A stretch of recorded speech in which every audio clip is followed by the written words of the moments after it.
प्यारे विद्यार्थियों, कैसे हो आप? सेट थ्योरी का एक लेक्चर आप देख चुके होंगे और उम्मीद है आपको पसंद आया होगा। आज सेट थ्योरी का दूसरा लेक्चर शुरू करते हैं और शुरुआत पहले प्रीवियस लेक्चर की कर दें कि क्या क्या हम लोग देख चुके हैं। हम सेट्स की डेफिनेशन देख चुके हैं, सेट्स क्या है, फाइनाइट सेट्स क्या है, इनफाइनाइट सेट्स क्या है, सेट्स को रिप्रेजेंट करने का सेट बिल्डर फॉर्म क्या थी, रोस्टर फॉर्म क्या थी, इतना सब कुछ हम जान चुके। उसके बाद आज हम आगे बात करते हैं, सेट्स में कुछ टाइप्स रह गए थे जो एक्सप्लेन नहीं हो पाए। जैसे एक आता है सिंगलेटन सेट, एकल समुच्चय। जैसा कि नाम से स्पष्ट है, सिंगलेटन सेट, एकल समुच्चय। दैट मीन्स एक ऐसा सेट जिसमें केवल और केवल एक अवयव हो, उसे हम सिंगलेटन सेट कह देंगे। एग्जाम्पल इसका बहुत आसान सा कोई भी ले सकते हो, जैसे 2 लिया और जिगजैग ब्रैकेट में बंद कर दिया। ये सिंगलेटन सेट है क्योंकि इसके अंदर एक एलिमेंट है केवल। अच्छा, कुछ लोग कहेंगे कि इसको सेट को रोस्टर फॉर्म में तो लिखना आसान है, सेट बिल्डर फॉर्म में कोई उदाहरण दीजिए। बहुत आसान, ये लीजिए, इसी को रिप्रेजेंट करते हैं, the collection of all x's such that x belongs to N. ये जो x है नेचुरल नंबर है, लेकिन नेचुरल नंबर तो है, लेकिन कंडीशन देनी पड़ेगी कि ये x 1 से बड़ा है और 3 से छोटा है। अब आप देख लीजिए, 1 से बड़ा और 3 से छोटा जो नेचुरल नंबर है वो केवल एक होता है, दैट इज 2। तो केवल एक अवयव मिला, इसीलिए इस सेट का नाम पड़ा सिंगलेटन सेट, या हिंदी में से कहते हैं एकल समुच्चय।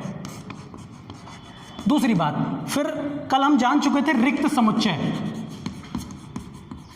फिर से इसे एक्सप्लेन कर दूं। रिक्त समुच्चय इन द सेंस एक ऐसा समुच्चय जिसमें कोई अवयव ना हो, उसे रिक्त समुच्चय कह देते हैं। इसको नल सेट भी बोलते हैं, नल सेट, या एम्प्टी सेट भी बोलते हैं कुछ लोग, नल सेट। अब नल सेट का एग्जांपल आप लेंगे, दैट मीन्स आपने रिप्रेजेंट कर दिया, इसको हमने कल बताया था, फाई से रिप्रेजेंट करेंगे। ये मैं अभी पिछला ही बता रहा हूँ, फाई से रिप्रेजेंट करेंगे और इसमें कोई अवयव नहीं होगा। सेट बिल्डर फॉर्म में अगर लिखना चाहें तो मैं लिख सकता हूँ, the collection of all axis such that x belongs to n and x 1 से बड़ा और 2 से छोटा है। अब आप बताइए, 1 से बड़ी और 2 से छोटी कितनी प्राकृतिक संख्याएं हमें मिल सकती हैं? ओनली ऑन, कोई भी संख्या नहीं मिलेगी 1 और 2 के बीच में जो प्राकृतिक हो, इसलिए इस सेट को कहा जाएगा एम्प्टी सेट। अच्छा, फाइनाइट सेट भी कल आपने सीखा कि जब number of terms, number of elements किसी सेट में फाइनाइट हैं तब उसे फाइनाइट सेट कह देंगे। एग्जांपल भी आपने देखे। इनफाइनाइट सेट कौन सा होगा? जिसमें नंबर ऑफ एलिमेंट्स इनफाइनाइट होंगे, उसे हम इनफाइनाइट सेट कह देंगे। उसके बाद आपने ये देखा, सिंगलेटन सेट हो गया, रिक्त समुच्चय। अच्छा, एक चीज़ और आती है, समान समुच्चय क्या होता है? इक्वल सेट, समान समुच्चय, इक्वल सेट। अब इक्वल सेट कब होंगे? 2 सेट इक्वल कहे जाएंगे, 2 sets A and B are said to be equal if for all A x belongs to A implies that x belongs to B and for all x belongs to B implies that x belongs to A। ये थोड़ी language आपके लिए खराब सी लग रही होगी, मैं इसे एक्सप्लेन करता हूँ। 2 समुच्चय A और B बराबर समुच्चय कहे जाएंगे, समान समुच्चय कहे जाएंगे कब? जब वे सारे एलिमेंट जो A के हैं B में भी रहते हों और वे सारे एलिमेंट जो B के हैं A में भी रहते हों। कहने का मतलब ये, A के सभी अवयव B में उपस्थित हों और B के सभी अवयव A में उपस्थित हों, तब हम इन दोनों समुच्चयों को समान समुच्चय कह देंगे। एक एग्जाम्पल लेते हैं। मान लीजिए एक सेट है 2 and 3 और एक दूसरा सेट लेते हैं B। मान लीजिए the collection of all x's such that x square minus के 5x plus 6 is equal to 0। पहला सेट तो साफ साफ दिख रहा है कि उसमें 2 एलिमेंट हैं, एक 2 है और एक 3 है, लेकिन सेकंड जो सेट है वो सेट बिल्डर फॉर्म में है और इससे हम पहले पता करना चाहेंगे, इसको रोस्टर फॉर्म में कन्वर्ट करना चाहेंगे कि इसकी लिस्टिंग एलिमेंट जो हैं वो कौन कौन है, कौन कौन इसके लिस्टिंग एलिमेंट हैं, कौन कौन इसके अवयव हैं। तो एक थोड़ा कैलकुलेट करते हैं। एक्स स्क्वायर माइनस के 5x plus 6 is equal to 0, that is x square minus के 2x माइनस के 3x प्लस के 6 इज इक्वल टू 0। ये आप फैक्टराइजेशन 9th से करते आ रहे हैं, बड़ा आसान काम है। x कॉमन लिया, x माइनस 2 माइनस का 3 कॉमन लिया, x minus 2 is equal to 0, और ये दोनों ब्रैकेट मैंने उस दिन भी बताया सेम है, दैट मीन्स आपका फैक्टराइजेशन ठीक चल रहा है। x माइनस 2 दूसरे ब्रैकेट में x minus 3 is equal to 0। अब एक बार इसे जीरो करोगे, एक बार उसे जीरो करोगे, जब इसको लेके चलोगे तो x minus 2 is equal to 0, that is x is equal to 0, and जब आप x माइनस 3 को जीरो कहोगे तब x की वैल्यू 3 आ जाएगी। मेरे कहने का मतलब ये, पहला सेट जिसमें 2 और 3 एलिमेंट उपस्थित थे, दूसरा सेट जो कि सेट बिल्डर फॉर्म में था, और सेट बिल्डर फॉर्म को हमने रोस्टर फॉर्म में कन्वर्ट करने की कोशिश की तो हमें पता चला a is equal to 2, sorry b है ये, b is equal to 2 and 3। अब आप गौर से देखिए कि जो ए सेट था वो भी 2 और 3 को रखता है अपने अंदर, और जो बी सेट था वो भी अपने अंदर 2 और 3 को रखता है। दैट मीन्स हम साफ साफ कह सकते हैं कि ए जो सेट है वो बी के बराबर हो गया। 2 सेट ए और बी बराबर हो गए क्योंकि ए के सारे अवयव बी में हैं और बी के सारे अवयव ए में हैं। दूसरी चीज़ ये और होगी, अब जो समुच्चय हमने देख लिया, इसके बाद कुछ अभी और उप समुच्चय देखेंगे, बाकी घात समुच्चय देखेंगे। थोड़ा जगह बनाते हैं।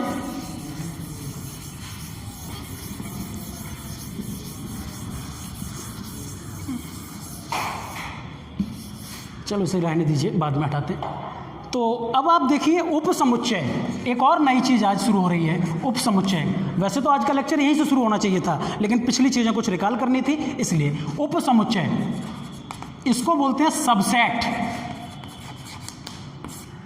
सबसेट क्या है?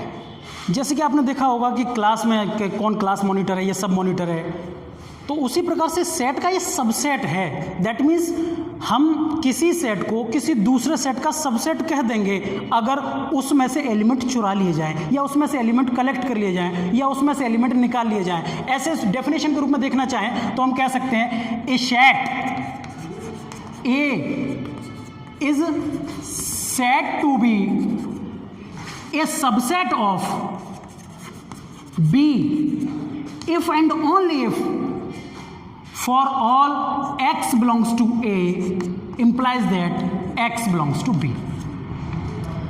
थोड़ा सा इसको एक्सप्लेन करें। एक सेट जो A है उसको कह दिया जाएगा उप समुच्चय B का, B का उप समुच्चय कह दिया जाएगा केवल और ये IFF, ये आपके लिए थोड़ी नई चीज़ हो सकती है। IFF in the sense if and only if, केवल और केवल तब जब वे सारे x जो A में रहते हैं, अगर वे सारे x B में भी रहते हों तो हम कह देंगे A B का उप समुच्चय है। और इसको रिप्रेजेंट करने का तरीका रहेगा A is the subset of B, ऐसे करके इसको हम रिप्रेजेंट करेंगे। एग्जाम्पल लेके ज़्यादा अच्छा समझ आएगा। मान लीजिए मैंने एक एग्जाम्पल लिया, a is equal to 2 and 3, और b मान लो मैंने एग्जाम्पल लिया 1 2 3 4। अब आप गौर से देखिए, जो a के अवयव हैं वे सारे के सारे b में उपस्थित हैं। यानी गौर से देखें तो ये लगता है कि a छोटा है और b उसका बड़ा भाई है। तो a के अवयव जो b में मौजूद हैं, तो यहाँ से साफ नजर आया a is the subset of b। ये उप समुच्चय का एक सिंबल होगा, इसे आप याद रखेंगे, C की तरह बनता है ये, इससे हम कहेंगे A उप समुच्चय है B का। अच्छा, कभी कभार क्या होता है कि किसी किसी किताब में आपने उल्टा लिखा देखा होगा, B इस तरीके से उल्टा C बना देते हैं, वो उप समुच्चय तो नहीं कहलाता, उसका नया नाम पड़ जाता है, बोलते हैं अधिसमुच्चय, या इसको इंग्लिश में बोलते हैं, थोड़ा हिंदी ऑड भी लगती है कभी कभी, तो इसका हिंदी में नाम रहता है सुपरसेट।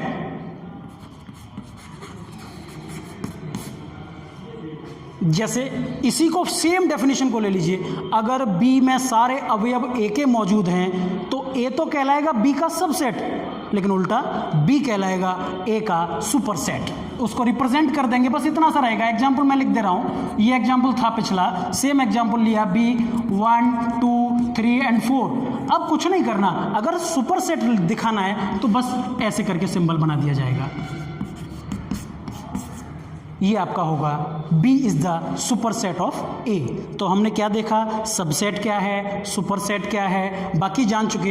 अच्छा, एक चीज़ और है, कितने सबसेट बनाए जा सकते हैं, चलो बनाते हैं। एक एग्जांपल लेते हैं, A बराबर 1 and 2 के उप समुच्चय बनाओ, उप समुच्चय या फिर सबसेट बताने हैं। चलो सॉल्यूशन करते हैं।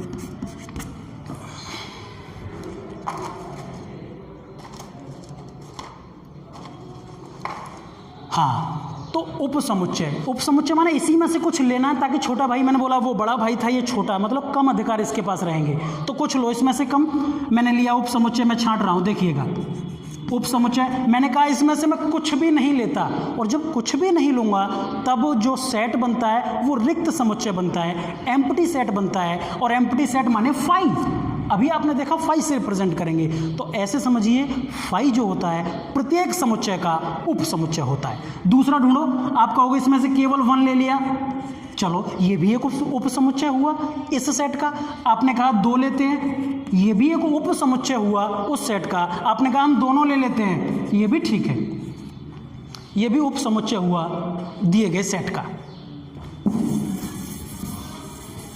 अच्छा, एक चीज और कि इन 4 जो उप समुच्चय बने हैं, इनमें से एक समुच्चय ऐसा है जिसके पास कोई अवयव नहीं है, एक ऐसा है जिसके पास पूरा का पूरा सेट ज्यों का त्यों है। अब बात आई उप समुच्चय क्या था, अधिसमुच्चय क्या था, उप समुच्चय कौन कौन से हो सकते हैं। अब इसमें एक नाम आया proper subset.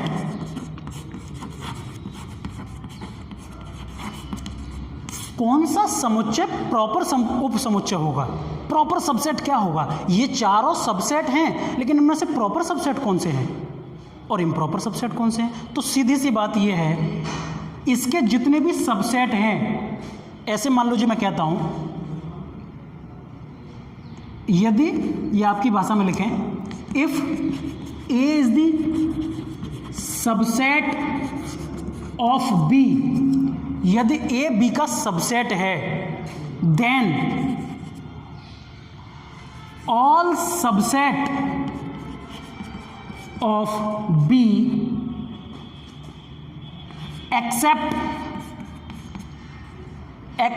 A is the subset of B, then all subset except of। मैंने कहने का मतलब ये है, वे अगर A उप समुच्चय है B का, और फिर तब वे सारे के सारे उप समुच्चय B के B को छोड़कर क्या कहलाएंगे, called proper subset, proper subset. Example इसका एक ले लीजिए, ऊपर वाला ही एग्जाम्पल है, इसी एग्जाम्पल को लेते हैं वापस नीचे, इसी एग्जाम्पल को फिर से लेते हैं। अब इसमें आप देखकर ये बताइए कि प्रॉपर सबसेट कौन से हैं, प्रॉपर सबसेट कौन से हैं और इम्प्रॉपर सबसेट कौन से। मैं इसमें देखना चाहूँगा, बताइए प्रॉपर कौन है। आपकी डेफिनेशन कहती है कि बी को छोड़कर, यानी इस खुद को छोड़कर जितने भी सबसेट बने वे सब प्रॉपर कहलाएंगे। तो खुद को छोड़ दिया जाए, केवल इसको हटा दो। जो 3 सबसेट बने कौन कौन से, एक 5 बना, एक 1 बना और एक 2 बना, इन तीनों सबसेट्स को हम कह देंगे प्रॉपर सबसेट। तो क्लियर, टोटल सबसेट कितने थे हमारे पास, उनमें से प्रॉपर कौन से हैं, और खुद को छोड़कर जो सबसेट बनते हैं उनको हम कह देते हैं प्रॉपर सबसेट। एक चीज़ और याद रखने की होगी, नोट डाल के ये चीज़ लिख लें कहीं, कि यदि किसी समुच्चय में n अवयव हैं, मान लीजिए मैं लिख देता हूं, if A set has n element, then total number of subset is, कितने टोटल नंबर, कितने पूरे सबसेट कितने होंगे, then total number of subset is 2 की पावर n।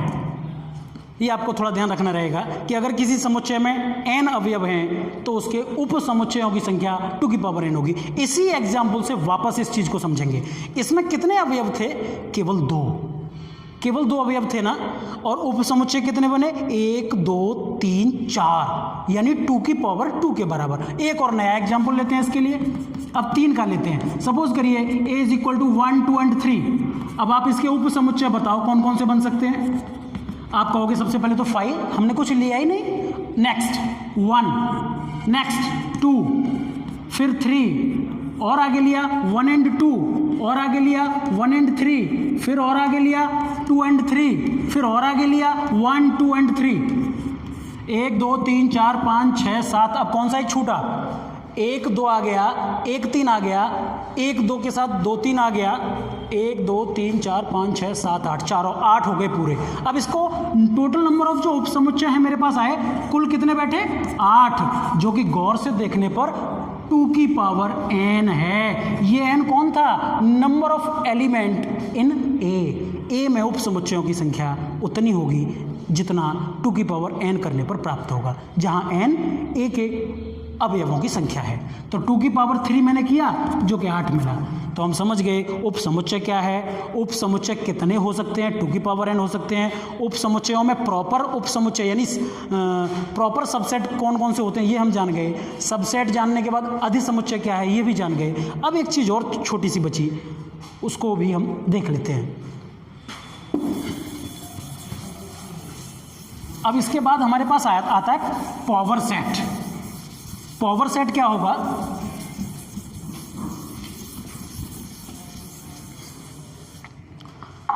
पावर सेट इसको हिंदी में बोला जाता है घात समुच्चय। The collection of all subsets of A given set is called power set. Very easy, the collection of all subset of a given set A, मान लो ये उसको नाम देते थे, given set A is called power set, represented by, इसको हम कैसे represent करेंगे, represented by power set of A। हम इसको PA से रिप्रेजेंट करेंगे और सारे के सारे सबसेट इसमें आ जाएंगे। इसकी एक सिंबॉलिक डेफिनेशन जिसे कहते हैं, हम वो जरूर सीखेंगे इस पूरी क्लास में कि सिंबॉलिक डेफिनेशन माने पावर सेट ऑफ ए की डेफिनेशन अगर लिखनी है तो मैं कहूँगा the collection of all x's such that x is the subset of A. X is the subset of A, मतलब ए के जितने भी सबसेट बनेंगे उन सब का कलेक्शन कर लो, वही पावर सेट कहलाएगा। एक एग्जांपल ले लेते हैं, सपोज करिए a is equal to 1 and 2। बहुत इजी एग्जांपल है, मैं इसी से सारी बातें क्लियर कर दूंगा। 1 and 2 आपने एग्जांपल लिया और इसके आपने सबसेट्स बनाए। कौन कौन से सबसेट्स बने, एक आपने 5 बनाया, एक 1 बनाया, एक 2 बनाया था और एक और बनाया था जिसमें पूरा का पूरा सेट ज्यों का त्यों लिया गया, 1 and 2 शामिल। अब मैंने कहा इसमें अच्छा एक चीज़ और रिकॉल करो, अभी आपने पढ़ा कि इसमें से प्रॉपर सबसेट कौन नहीं है, तो आप तुरंत कह दोगे ज्यों का त्यों लिया गया सेट प्रॉपर सबसेट नहीं होता, बाकी सारे के सारे सबसेट प्रॉपर सबसेट होते हैं। दूसरी बात, अब हम तो पढ़ रहे थे पावर सेट, तो पावर सेट ऑफ ए क्या होगा, पावर सेट होगा इन सारे के सारे उप समुच्चयों का एक समुच्चय बना दें, एक जिगजैग ब्रैकेट में सारे एलिमेंट को रख दें, तब वो घात समुच्चय कहलाएगा। दैट मीन्स 5 1 ये समुच्चय के जिगजैग ब्रैकेट में रखा गया है, ये 2 भी जिगजैग ब्रैकेट में है और 1 2 भी जिगजैग ब्रैकेट में है, ये तो चारों एलिमेंट के रूप में काम करेंगे और इन सब का बड़ा सा उप समुच्चय, बड़ा सा समुच्चय बना दें, उसी का नाम होता है घात समुच्चय। तो ये कहलाएगा घात समुच्चय क्या होता है। इसके बाद कुछ ऑपरेशन इनके ऊपर आते हैं। ऑपरेशन से पहले एक चीज़ और जान लें, क्योंकि हम रिक्त समुच्चय जान ही चुके हैं, तो अब हम जानना चाहते हैं कि सार्वत्रिक समुच्चय यूनिवर्सल सेट क्या होता है। Universal set, universal set in the sense जब बहुत सारे समुच्चय हमारे पास होते हैं तो उन सारे समुच्चयों को अपने अंदर समाहित करने वाला एक ऐसा समुच्चय, बड़ा सा समुच्चय यूनिवर्सल सेट कहलाता है, जो दिए गए सारे समुच्चयों को अपने अंदर समाहित करे। एग्जांपल लेता हूं, मान लीजिए n मैंने एक ले लिया नेचुरल नंबर का सेट, सारे नेचुरल नंबर इसमें हैं, और मैंने लिया a बराबर 1 2 3 डॉट डॉट डॉट, फिर मैंने लिया b बराबर 2 3 4 ऐसे करके, या मैंने c लिया 5 6 7 केवल। अब आप गौर से देखिए, चाहे a हो, चाहे b हो, चाहे c हो, इन तीनों के अवयव इस n में मौजूद हैं, इस n में मौजूद हैं। तो a b c तीनों इसमें हैं, यानी a भी समुच्चय उप समुच्चय है n का, b भी उप समुच्चय है n का, c भी उप समुच्चय है n का। तब हम कह देंगे कि ये सबका